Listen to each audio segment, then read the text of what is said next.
Alors bonjour à tous. Il est presque 18 heures, une petite minute encore d'avance. Je suis donc Isabelle Dumas, la directrice de l'ISCP à Lyon. Eh bien Alexia, je suis ravie que vous nous rejoigniez.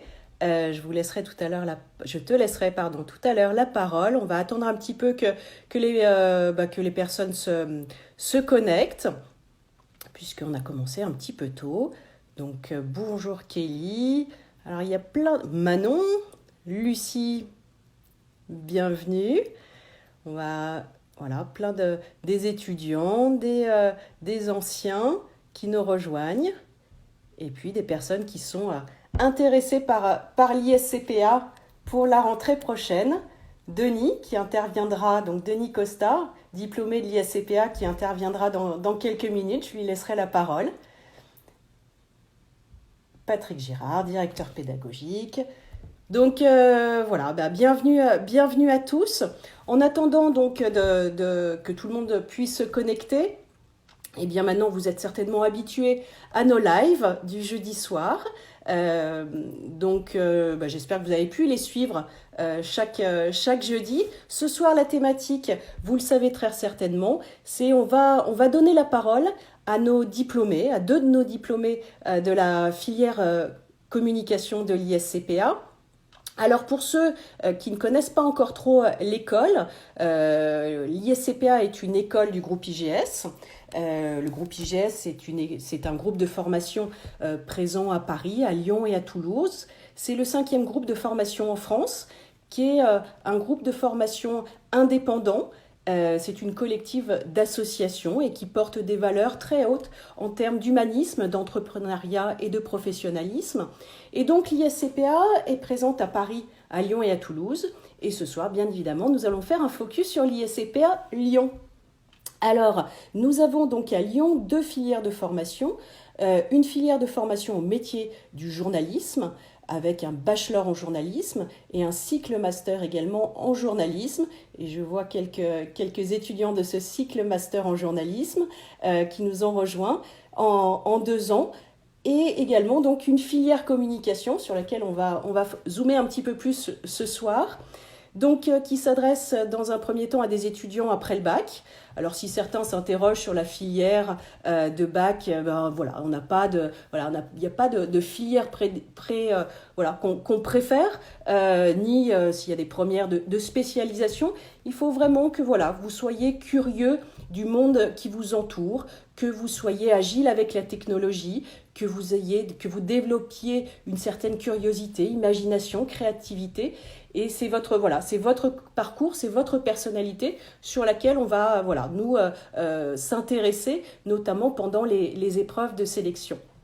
Donc, la possibilité de rentrer chez nous après le bac pour un bachelor en communication, qui est bien sûr un bachelor qui est certifié par l'État, qui dure 3 ans.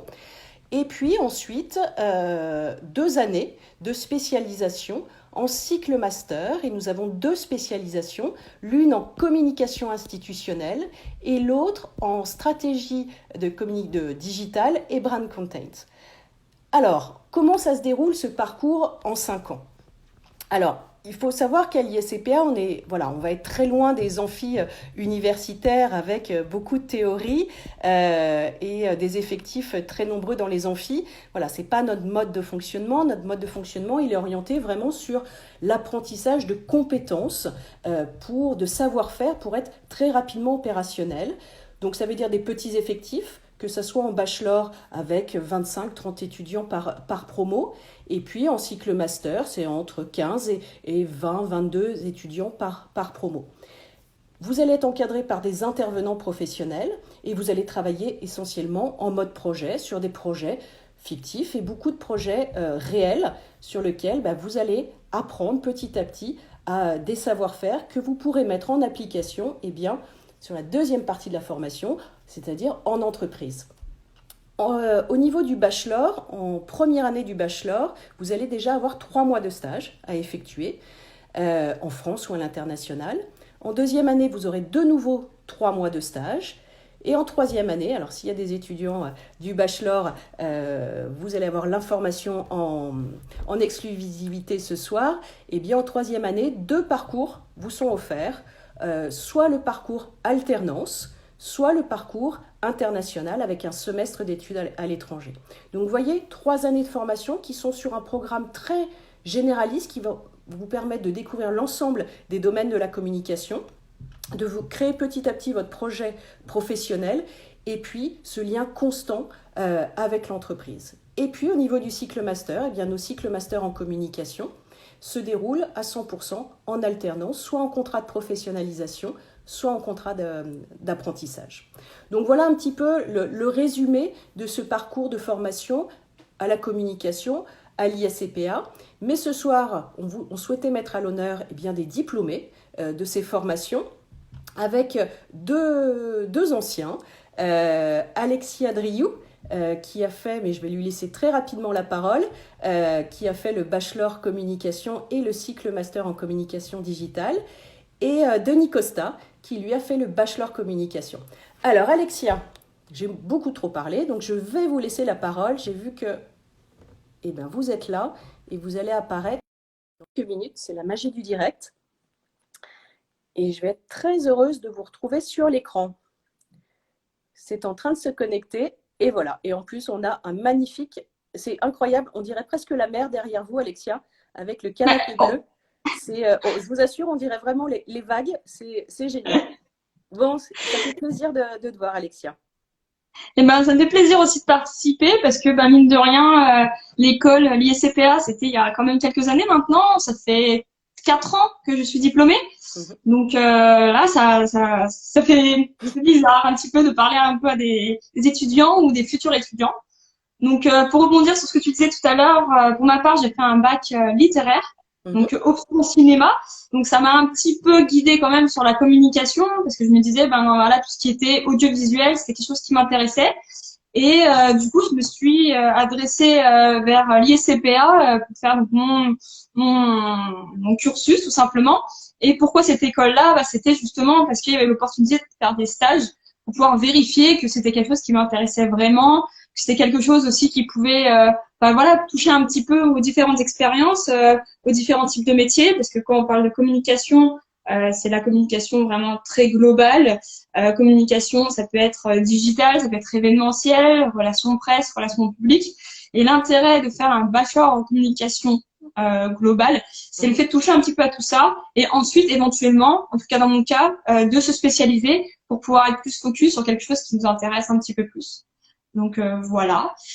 Des souvenirs de tes du coup 5 années de formation? On va peut-être Alors focaliser 5 années. sur le bachelor. Ben ouais, des super souvenirs parce que ben c'est des promos qui sont pas immenses. Aussi l'intérêt c'est voilà, donc il y a des liens qui peuvent se faire beaucoup plus facilement que quand on est à la fac par exemple.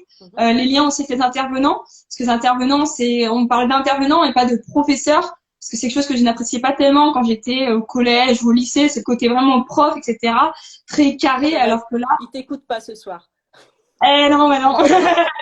Mais voilà, c'est le côté intervenant, donc côté professionnel, avoir un regard totalement différent et plutôt même bienveillant, parce que ben voilà, c'est un acte volontaire de leur part de partager leur savoir. Donc et puis on apprend des choses qui sont vraiment très actuelles. C'est pas encore une fois des choses qu'on apprend un programme qu'on délitère comme ça habituellement. Là, c'est vraiment quelque chose de très concret. Donc voilà, c'était vraiment un aspect qui m'intéressait et c'était le côté ambiance, les soirées ISCPA, les soirées qu'on pouvait organiser avec les copains hors ISCPA, mais voilà, donc non, c'était Tu te top. souviens où tu as fait tes stages, j'imagine?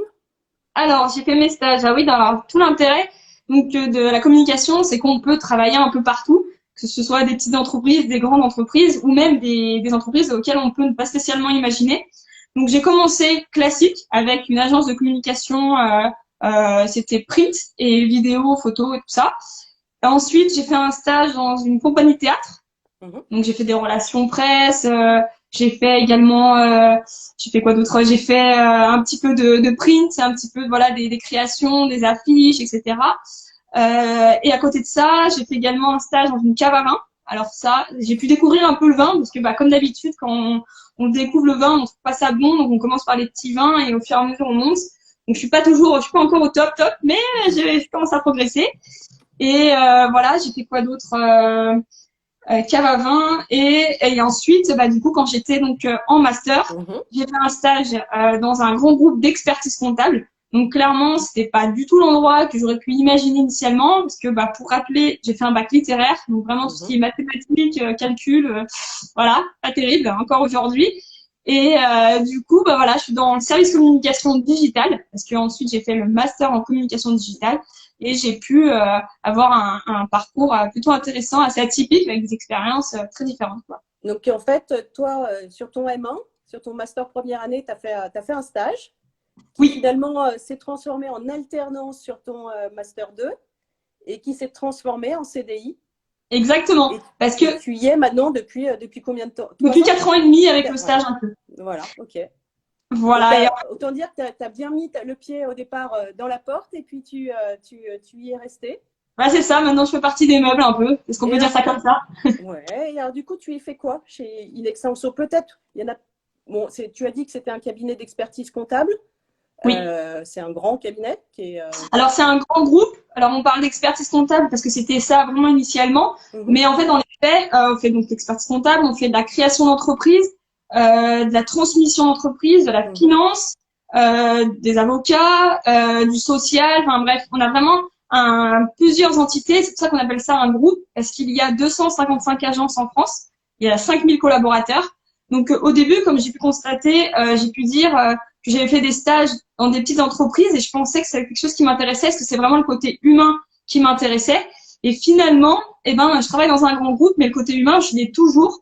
Et c'est quelque chose qui m'a un peu étonnée au début, mais c'est quelque chose qui m'a beaucoup plu parce que je travaille en plus au siège, donc je peux travailler avec différentes personnes qui sont réparties sur toute la France. J'ai ponctuellement des déplacements, je fais également des formations. Et plus globalement, du coup, mon métier, c'est être community manager. Donc, c'est un petit peu ce que tu es en train de faire, c'est-à-dire d'organiser des lives, sauf que nous, les experts comptables sont pas encore sur Instagram, mais ça va venir.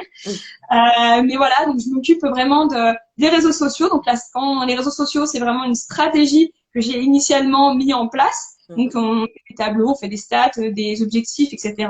Et ensuite, on met tout ça en place. Et aujourd'hui, ça a bien fonctionné dans le sens où maintenant, je décline des pages régionales au service donc d'Inextenso. Donc, pour qu'il y ait une page nationale d'Inextenso et des pages plus régionales pour pouvoir représenter les différentes régions vu qu'on est un grand groupe.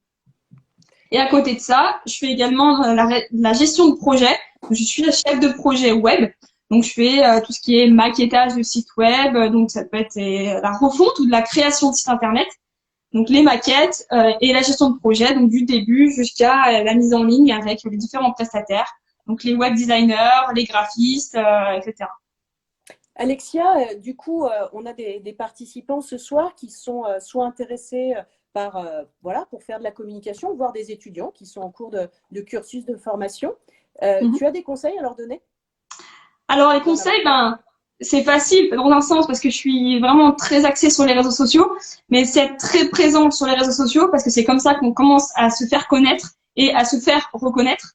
À savoir que quand on est présent, on commence à échanger avec différentes personnes de manière un petit peu c'est en ligne, c'est en ligne, donc du coup on les connaît pas spécialement, mais plus on commence à développer son réseau, plus on commence à les voir en vrai. Donc j'ai fait pas mal d'afterwork avec Denis justement qui va passer juste après.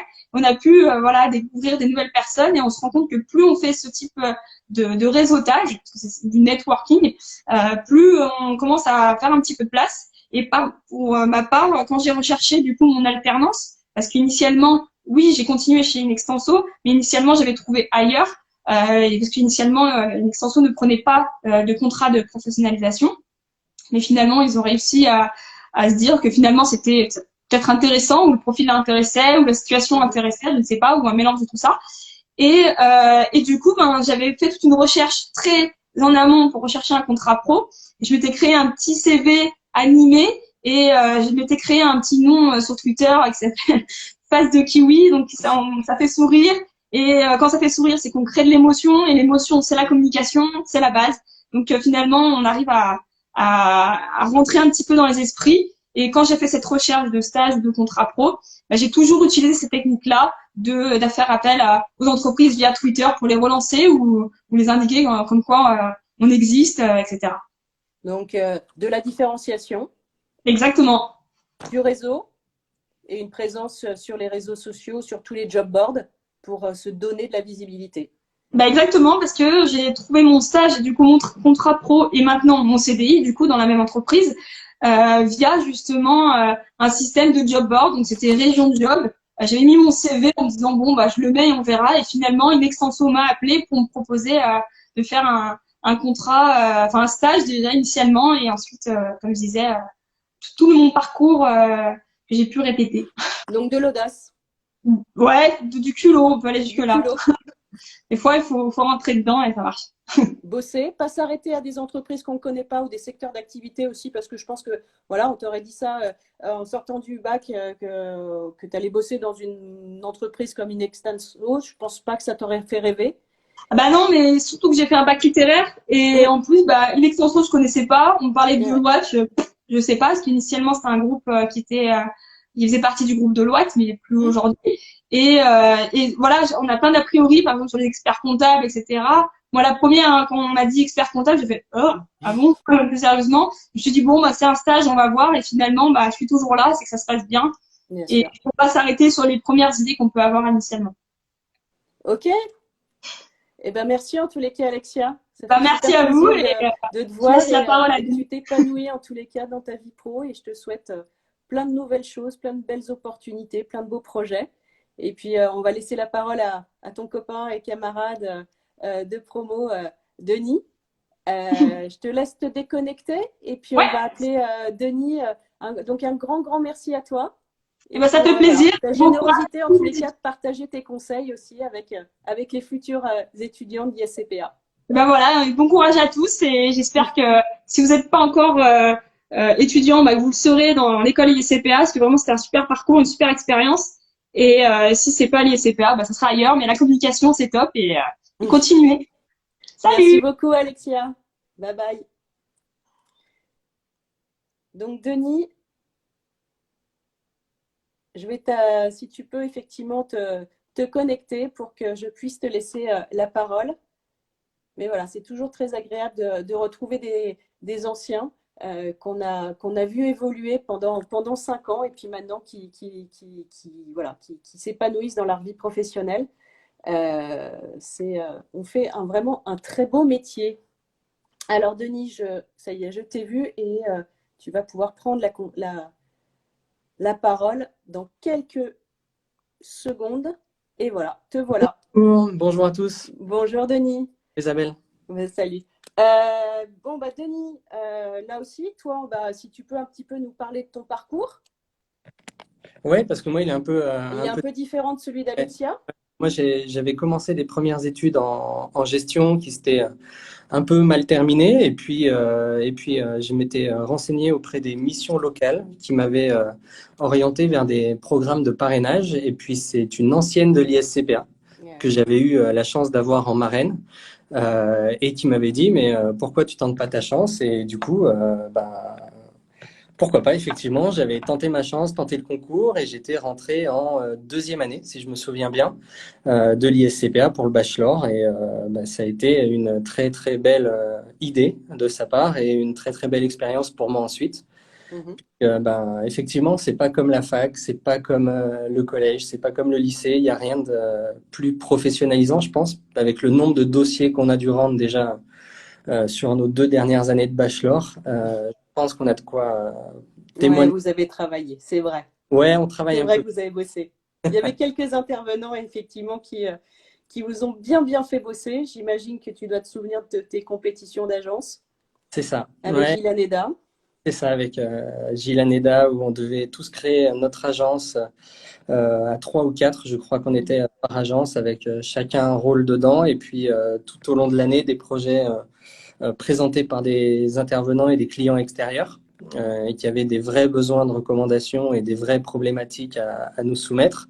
Et ça a été un vrai plaisir de travailler un peu comme ça, puisque moi, j'avais jamais travaillé en agence de communication et j'ai travaillé en agence de communication seulement après mes études et même seulement dans ma vie professionnelle, puisque même pendant mes stages, j'ai pas été forcément en agence. Mais ça a été des bons moments, ouais, ces compétitions. Mm. Et alors, du coup, tes stages, tu te souviens, j'imagine forcément que tu te souviens de tes deux stages. Ouais. Alors j'en ai fait un premier à l'Olympique Lyonnais en événementiel, donc un truc qui peut faire rêver Ça va en faire rêver quelques-uns, ça. quelques-uns, mais qui était super intéressant, super sympa, mais qui n'était pas forcément aussi challengeant que j'aurais souhaité, aussi épanouissant que j'aurais souhaité. Et par la suite, j'ai pu découvrir autre chose en étant en stage pour mon bachelor dans une entreprise qui faisait des vérandas sur mesure pour les particuliers Mhm. et qui avait besoin de créer ses tout premiers éléments de communication. Et ça a été très, très sympa et très divertissant et encourageant de faire de la communication comme ça, parce qu'on arrive sur un terrain neutre, on arrive avec plein de recos à faire, plein d'idées à proposer et plein de choses à créer.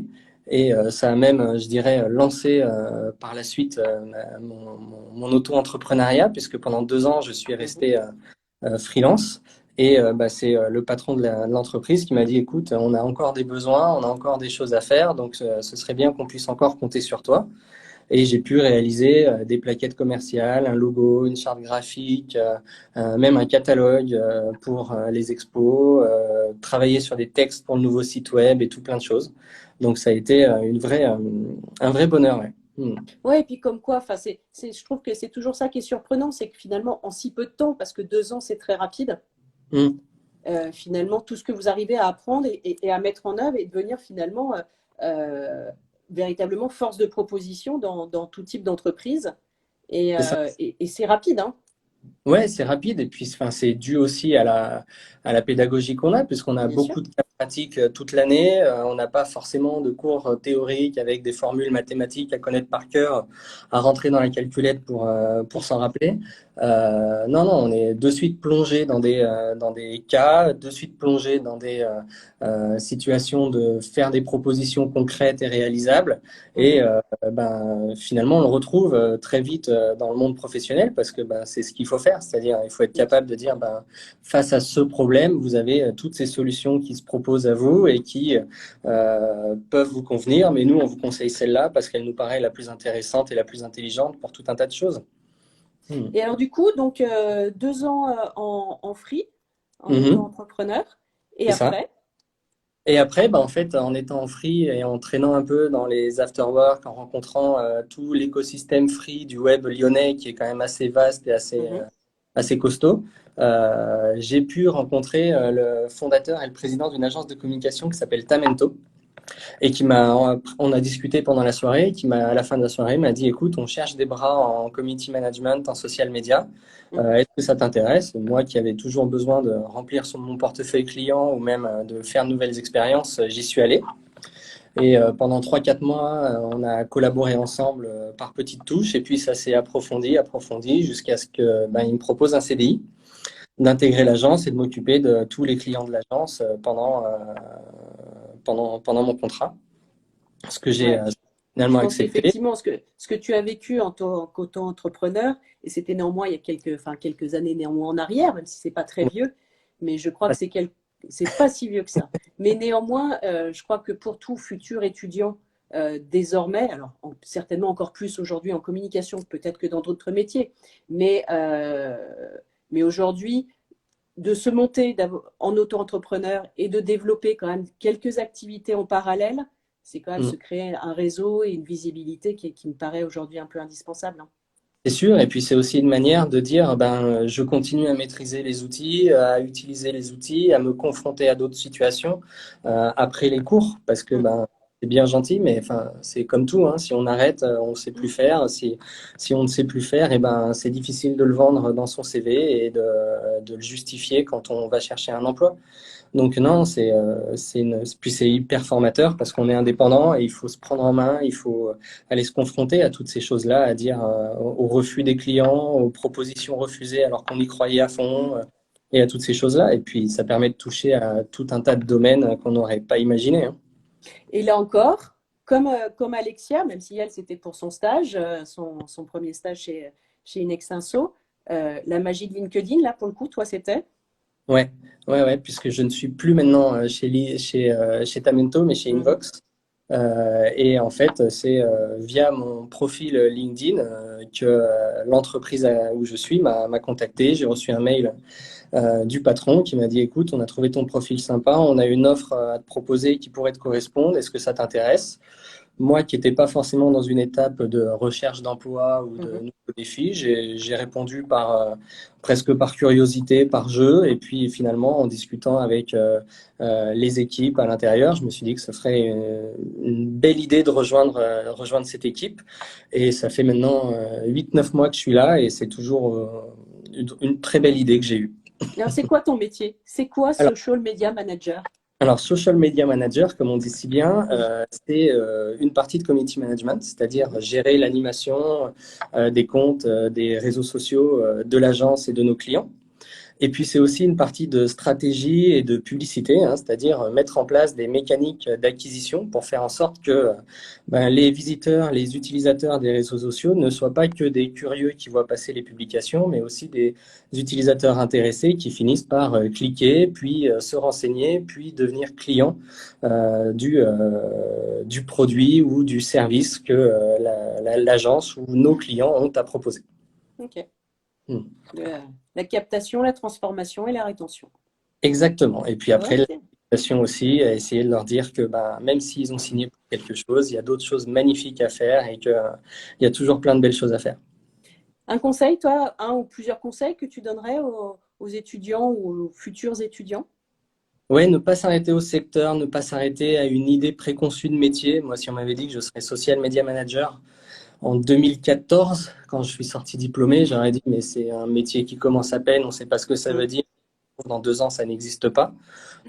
Donc j'aurais dit, il ne faut pas dire n'importe quoi. Et aujourd'hui, je ne changerai pas de métier pour rien au monde, quoi. J'adore ce que je fais tous les jours. Et voilà, après, il faut aussi se tenir au courant. On est dans des métiers qui évoluent énormément, qui changent et qui évoluent.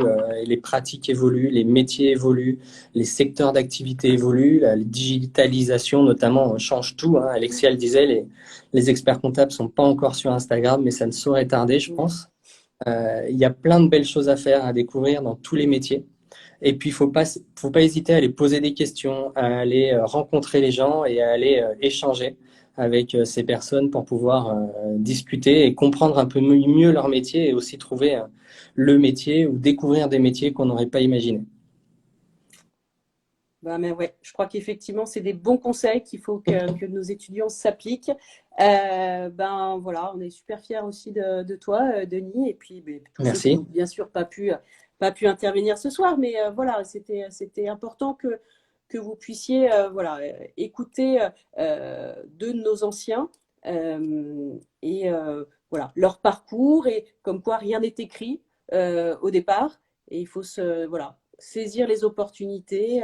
Être mobile, même là si vous êtes resté voilà, dans la région, mais être Mm. mobile, se rendre visible, être différenciant, bosser quoi aussi, aimer ce que l'on fait, continuer à apprendre, être en veille, voilà, tout ça, tout ça, tout ça. Exactement. Et plein Bon, et et merci, un grand merci à toi aussi, Denis.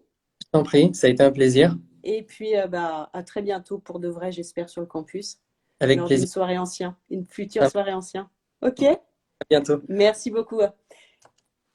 Va s'achever du coup notre live de ce soir. Voilà, l'agenda des prochains événements de l'ISCPA. Donc, jeudi prochain, le 2 juillet à 18h. Le live sera animé par Claire Labonne, responsable des relations entreprises de l'ISCPA. Et vous aurez la chance de pouvoir échanger avec un journaliste qui est en activité dans un média lyonnais, mais pour l'instant, ça reste encore un média mystère. Donc, suivez-nous sur les réseaux sociaux et très, très prochainement, on vous donnera le nom de ce média. Et puis, là aussi, une belle nouvelle et on est bien content. Mais le mercredi 8 juillet, enfin, on va pouvoir vous retrouver sur le campus et de 14h à 17h30, nous organiserons des portes ouvertes pour de vrai où on pourra vous faire visiter le campus, l'ensemble des installations et salles techniques, studio radio, salle de montage, salle PAO. Vous pourrez rencontrer toute l'équipe de l'ISCP à Lyon, échanger avec nous et puis bien évidemment rencontrer des étudiants aussi, là pour de vrai. Mais voilà, ça nous semblait quand même désormais important de pouvoir vous accueillir de nouveau sur notre beau campus. Je vous souhaite à tous une très belle soirée. Prenez soin de vous et à très bientôt lors de nos prochains événements. Au revoir.